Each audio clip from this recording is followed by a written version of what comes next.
Audio Jungle.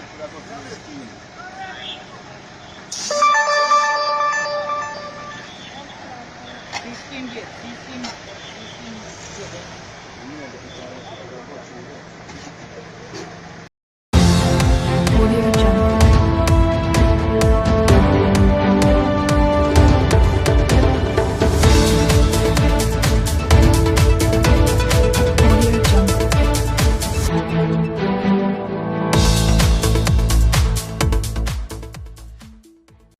Montego Bay Mayor condemns the shooting death of the municipal police and uncle.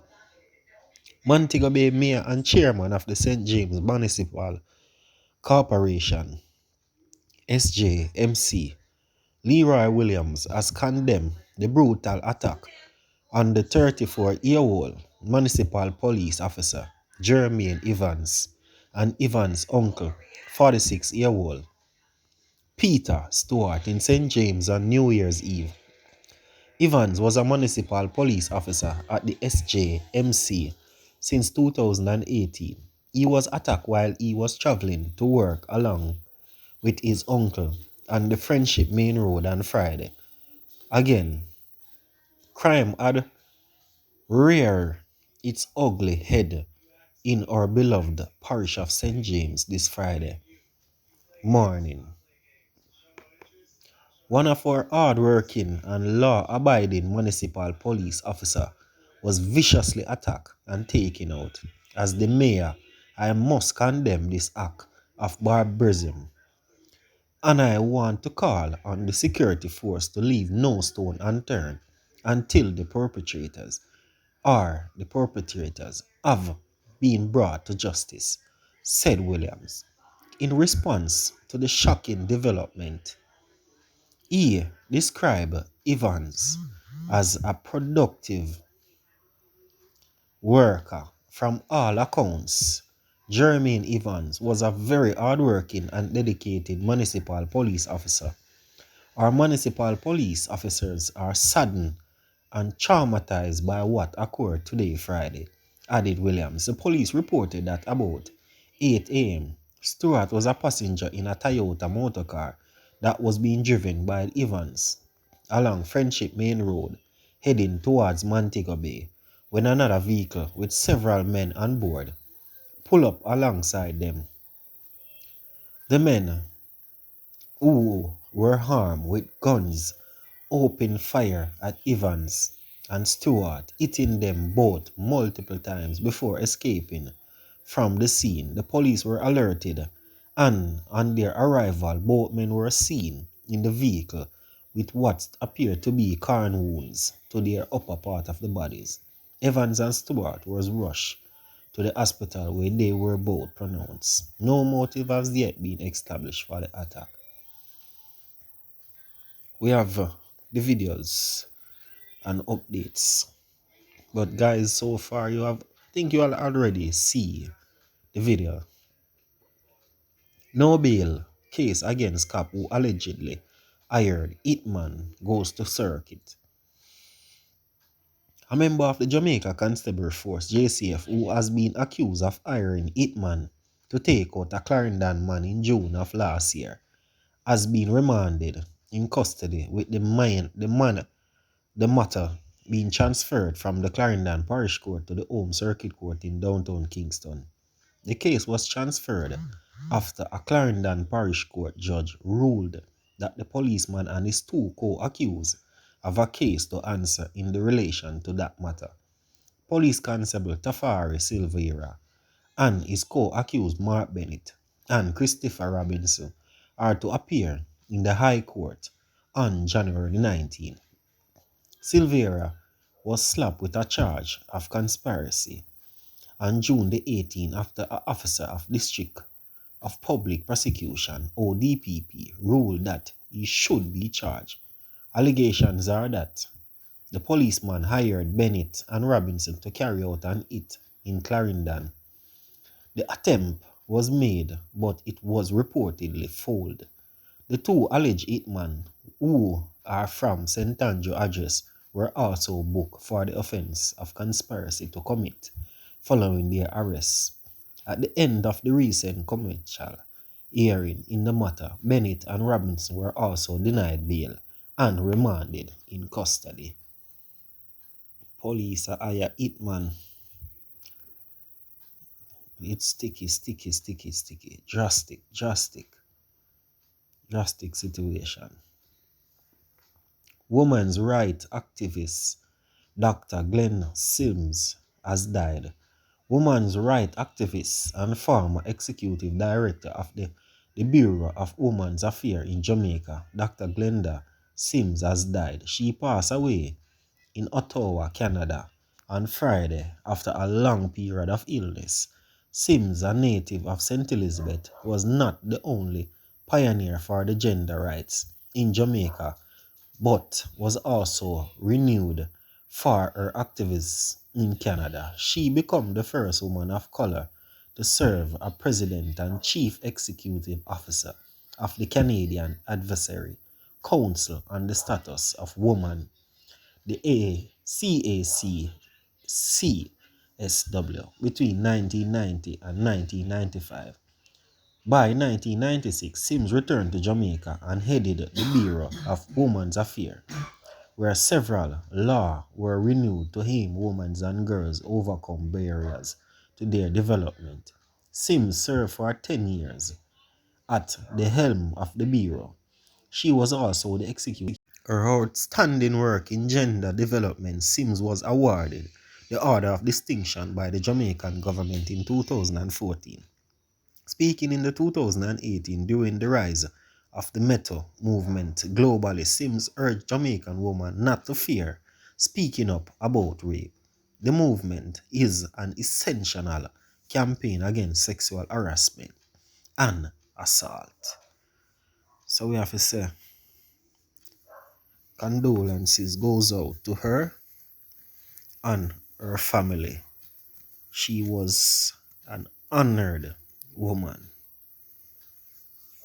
However, we would be even happier if residents would do all they can do to take care of themselves, of their personal health and safety, so that they will not need to visit the facilities very often, because the best health center is the health center that don't need to be used. The facility behind me that we will be opening shortly, you can see that the residents of Flanca will receive state-of-the-art health care, not only by the facility that they will be in, but by the continued workers of the Ministry of Health and Wellness. And so it is for that reason that we come here today under the auspices of the Poverty Reduction Program, a program that has been established in JSIF more than 20 years, a program that has been funded from its inception by the European Union and backstopped by the Planning Institute of Jamaica as a national authorizing agency. And so today we have, as a part of a bigger project, the Flancas Health Center, where we demolished the existing concrete structure. We've added 2 new consultation rooms, 2 treatment rooms, a health inspector's office, administration offices for the nurses, and of course perimeter fencing. And this has come at a cost of approximately $47.3 million. And we take the opportunity to recognize the residents here this afternoon. More than 3,000 residents and 14 members of staff will benefit from this new facility. The EU remains Jamaica's largest provider of grant resources and continues to be deeply committed to supporting the attainment of Jamaica's national development goals. This commitment is evidenced by the current GOJ-EU cooperation program, which is aligned to the country's priorities. And these priorities are articulated in the successive medium-term socio-economic policy frameworks, or we call our MTFs, utilized to implement the National Development Plan Vision 2030 Jamaica. I wish to express my own gratitude to the EU on behalf of the people of Jamaica for their support and commitment over the past 46 years.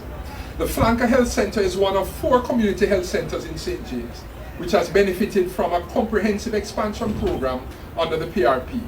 The total cost of this health center is approximately $52,584,000. which will benefit an estimated 3,000 community members. The value of the health center goes beyond a monetary investment. The benefit to each community member must be seen as follows. One, the health center will focus on people's well-being in and around Flanker and will enable individuals and families to attain a high level of holistic health. It will provide and promote healthy lifestyle choices through education, public awareness campaigns, and community outreach activities. Two, the health center will offer essential primary and preventive care services, which include basic doctor's visits, immunizations, health screenings, dental and health services. And this will aid in reducing the patient load and waiting time at major hospitals. And three, through the provision of preventive care and assistance to patients to monitor chronic conditions, it will reduce medical costs as well as expensive emergency visits and hospital stays. It is therefore a delight for me to join you today for the handing over ceremony for the Flanker Health Center. I understand that in addition to Flanker, this center also serves the neighboring communities of Norwood, Ironshore, White House, Providence Heights, and Seaview, a population of over 22,000 residents. With 2 additional consultation rooms, 2 additional treatment rooms, 2 additional nurses administration offices, 1 additional medical storage room, 1 health inspector administration office, 3 additional restrooms, and improved security due to the perimeter fencing, we can all be pleased that the staff at the Flanker Health Center will be able to provide improved health care for residents. We at the European Union are happy for the collaboration with residents, with the Ministry of Health, and with the Jamaica Social Investment Fund that has made today possible this. However, we would be even happier if residents would do all they can do to take care of themselves, of their personal health and safety, so that they will not need to visit the facilities very often, because the best health center is the health center that don't need to be used. Health service, public health have to play a critical role in transforming our communities. We appreciate the work of the support of the European Union. We have one program we're working with you now, and we know there are others. But I just want to assure you that it's the direction of the government. Sometimes our partners misunderstand. Projects operated in silos don't give you the results you want. Ministries operating in silos don't. So, in fact, if I put on the other cap, as I said, man, that I chair what is called the Citizens Business Council, which is a committee of all permanent secretaries, the heads of the critical agencies, including JSF, the Planning Institute, and Hope Heart University, to ensure that the government's investment is coordinated and we can guarantee the highest value for every dollar we spend, whether on a building or on the people, and that the right people get the benefit from it. Today, I really, and as always, celebrate when we improve our infrastructure and we make it comfortable for those persons who are critical to the entire community development process. And I describe primary health care, as I say, the nurse, the doctor, the center of the universe of community development and community buildup. And Minister Chang has a cliche, if you will, or a theme that he uses in security. I don't know if you know it. What is the police, the security? A force for good, right? Is that what it says? Well, I'm here to tell you that our public health infrastructure at the primary level is a force for good.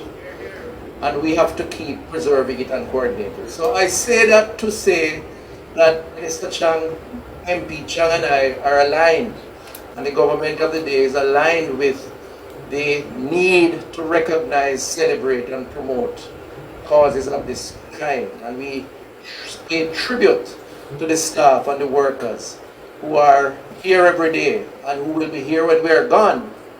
And we say to the community, work with them, preserve the infrastructure, and see them as partners in your own personal development, because that's what they are. And I want to say to the EU and to JSF and to the PIOJ, as we plan, particularly in a post-COVID era, we should always be looking for the gaps and filling those gaps and continue to recognize the importance of our healthcare system and the primary healthcare process. Congrats to the team here on the ground, and congrats to those who will benefit, particularly